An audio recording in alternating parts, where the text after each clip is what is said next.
Hi there, I'm Vincent Boss and I provide dating and self-improvement advice. And in today's podcast, we're going to be discussing no contact rule fails. I provide audio and email coaching to help people try and get their ex back or get a new girlfriend or boyfriend. Check out my website for more details. www.dateme.tips. Please check your spam and junk folders if you are expecting an email from me. So now let's get back into today's podcast, and today we are discussing no contact rule fails. If you have been dumped and want to try to get your ex back, lots of people suggest that you implement the no contact rule. Unfortunately, not everyone implements no contact correctly.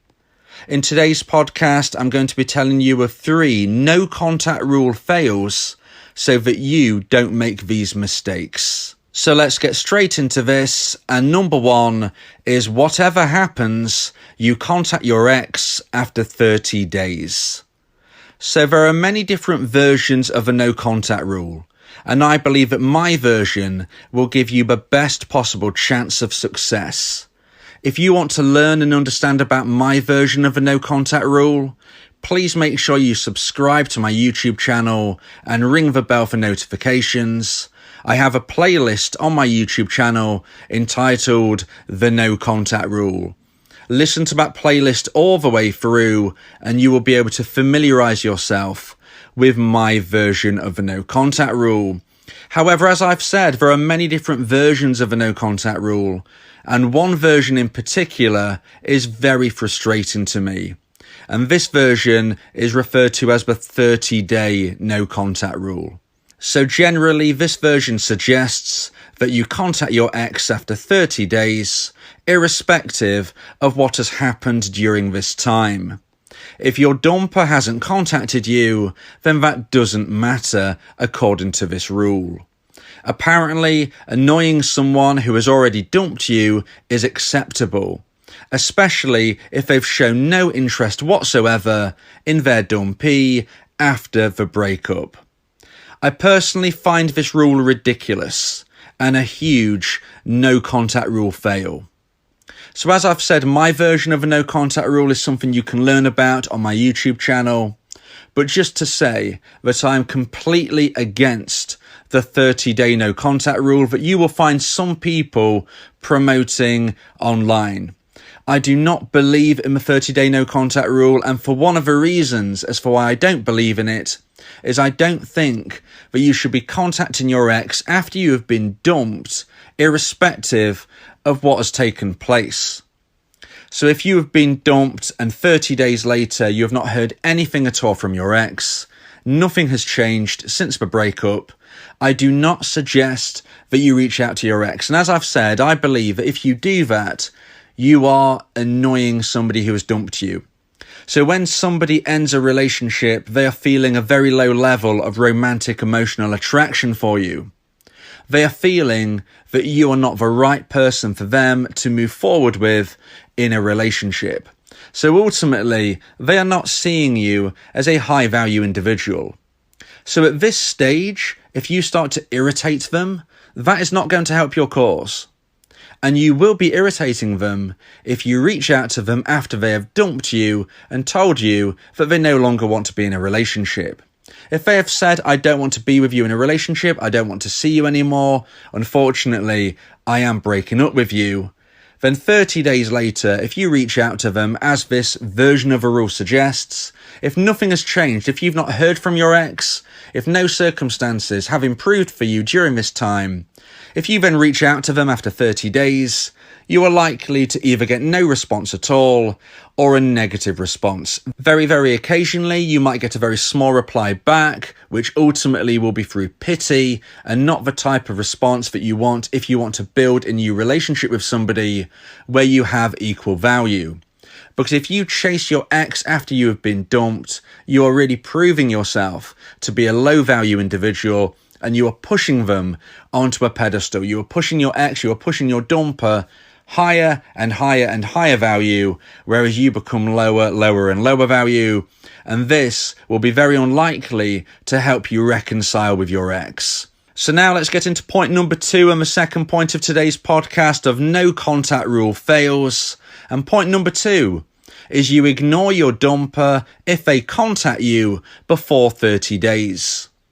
So another annoyance I have with a 30-day no contact rule is the suggestion to ignore your ex if they message you too soon for this version of the rule. Apparently, if your dumper contacts you before 30 days, you should ignore them.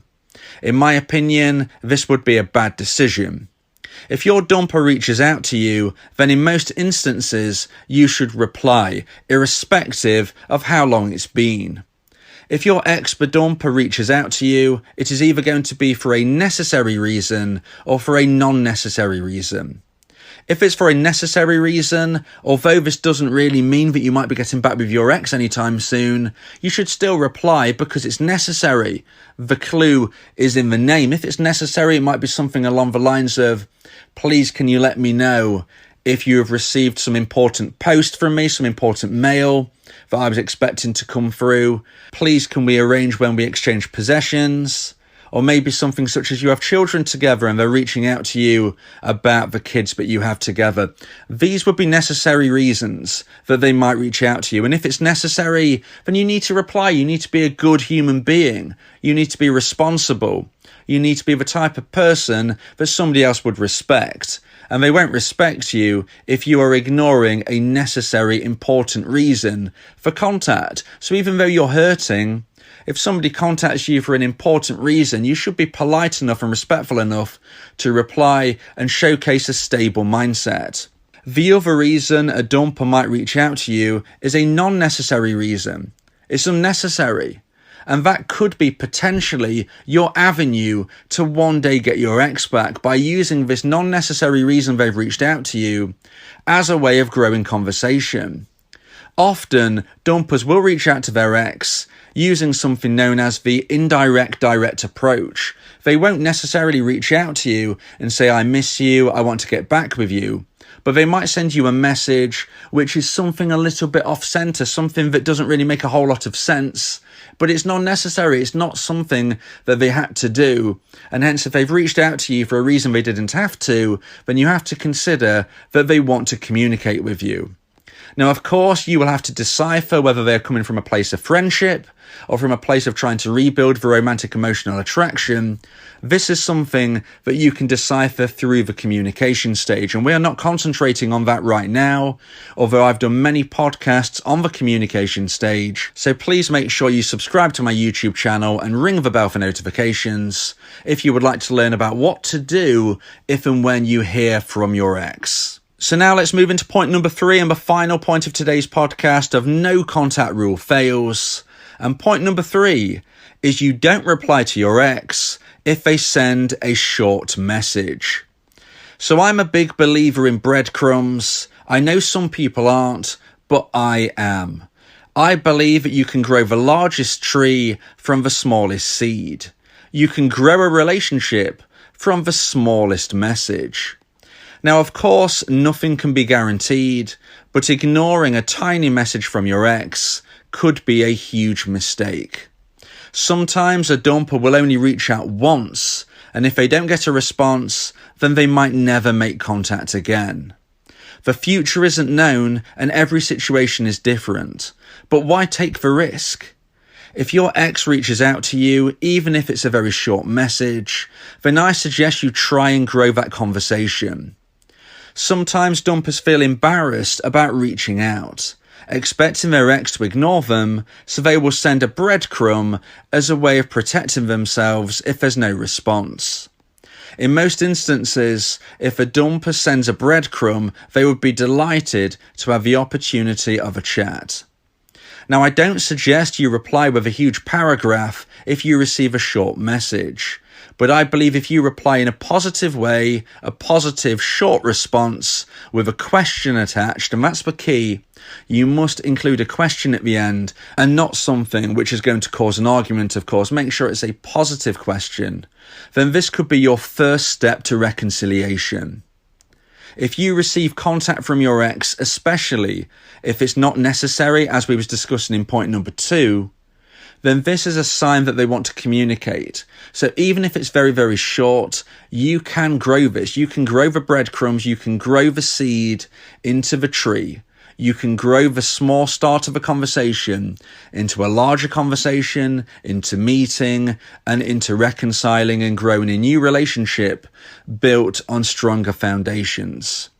You need to be making sure that you do everything right through this communication stage, because as I said, sometimes a dumper will only reach out once, and if they don't get a reply, they might think to themselves, you know what, I've hurt my dumpee so much. I know I shouldn't have sent this message out, it was a mistake, they haven't replied, and they have moved on. I will never contact them again, and you know what, to make sure I don't, I might just block them. I might make sure that I have no temptation, so I'll delete their contact details. This, sadly, sometimes happens. Now, of course, it doesn't always happen. Nothing works 100% of the time, nothing fails 100% of the time. Sometimes a dumper will reach out again, even if the dumpee doesn't respond. But we're talking about the percentages. I'm trying to give you the best chance of success. And all I'm saying is if you receive contact from your ex, in my belief, it would be a mistake not to respond. Now, as we were speaking about in point number 2, some people suggest that if you hear from your ex too soon, you shouldn't respond. I believe there's some type of theory that you need to be making them work for your attention a bit more, something like that. But points number 2 and 3 really do link, because not only are we talking about if they send a short message, as in point number 3, but in point number 2, if they send a message early on, if they send a message a few days after the breakup and you don't reply, once again, they might use this as a thought process to think, I've hurt them so much, I shouldn't have done this. I'm going to delete their contact details. I'm just going to back away for good. I should never have dumped them. I've ruined everything. And I'm just going to move forward now and make new connections. So points number 2 and points number 3 are really, really linked. Point number 2 suggesting that if somebody reaches out to you too soon, you shouldn't reply. And point number 3 suggesting that if the message you receive is too short, you shouldn't reply. Both of these things I believe are false. If you receive contact from your ex, it doesn't matter when it is, and it doesn't matter how long it is. You can make something positive from this. Now, of course, you will have to go through the communication stage. You will have to understand and learn what they're looking for. And I don't mean asking them out straight. I don't mean saying, look, do you want a relationship or do you want to be friends? You've got to be more subtle than that. You've got to be smarter than that. If you give somebody an ultimatum, they are likely to give you the answer you don't want to hear because you are pressurizing them, you're putting them on the spot. Don't give ultimatums. You've got to be smarter, you've got to be clever, you've got to think about how you go through the communication stage to really understand where they're at in their mindset and whether that matches yours. You should only be speaking with an ex if you are both on the same mindset. Either you are both happy with a platonic friendship or you are both moving forward to a more romantic goal. Whatever your feelings are, they need to be matching your ex. You should never be speaking with somebody where one person has romantic feelings and the other person doesn't. So there are ways that you can figure this out without giving them an ultimatum, without asking awkward questions. And I've discussed them in previous podcasts due to the conversation basis of what you should be doing if and when you hear from your ex. So I hope you've enjoyed today's podcast. I hope this has helped you understand what you need to do to give yourself the best chance of getting your ex back and what no contact rule fails you need to avoid.